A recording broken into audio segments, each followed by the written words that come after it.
Sir, ಈಗ ಸಂಪುಟ ಪುನರಚನೆ ವಿಚಾರವಾಗಿ ಒಂದು ಚರ್ಚೆಗಳು ನಡೀತಾ ಇದೆ. ಆ ಥರದಿಂದ ಪಾಸಿಬಿಲಿಟಿ ಇದೆಯಾ ಸರ್?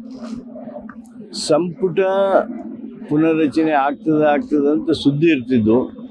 ಆದರೆ ಮೊನ್ನೆ ಮುಖ್ಯಮಂತ್ರಿಗಳು ನಿಮ್ಮ ಎದುರಿಗೇನೆ ಅದು ಹೈಕಮಾಂಡ್ಗೆ ಬಿಟ್ಟಿದ್ದು ಅಂತ ಹೇಳಿದರು. ಅಂದರೆ ಎಲ್ಲ ಚರ್ಚೆ ನಡೆದಿರಬೇಕು ಅಂತೇಳೇ ಸೂಕ್ಷ್ಮವಾಗಿ ಹೇಳಿದ್ದಾರೆ ಅಂತ ನೀವು ಅರ್ಥೈಸಿದ್ದೀರಿ, ನಾವು ಅದನ್ನೇ ಅರ್ಥೈಸ್ಕೊಂಡಿದ್ದೀವಿ.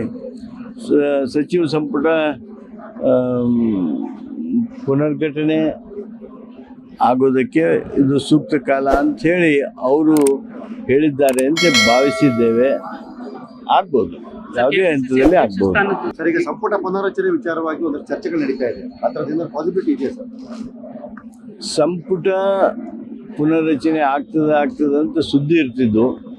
ಆದರೆ ಮೊನ್ನೆ ಮುಖ್ಯಮಂತ್ರಿಗಳು ನಿಮ್ಮ ಎದುರಿಗೇನೆ ಅದು ಹೈಕಮಾಂಡ್ಗೆ ಬಿಟ್ಟಿದ್ದು ಅಂತ ಹೇಳಿದರು. ಅಂದರೆ ಎಲ್ಲ ಚರ್ಚೆ ನಡೆದಿರಬೇಕು ಅಂತೇಳೇ ಸೂಕ್ಷ್ಮವಾಗಿ ಹೇಳಿದ್ದಾರೆ ಅಂತ ನೀವು ಅರ್ಥೈಸಿದ್ದೀರಿ, ನಾವು ಅದನ್ನೇ ಅರ್ಥೈಸ್ಕೊಂಡಿದ್ದೀವಿ.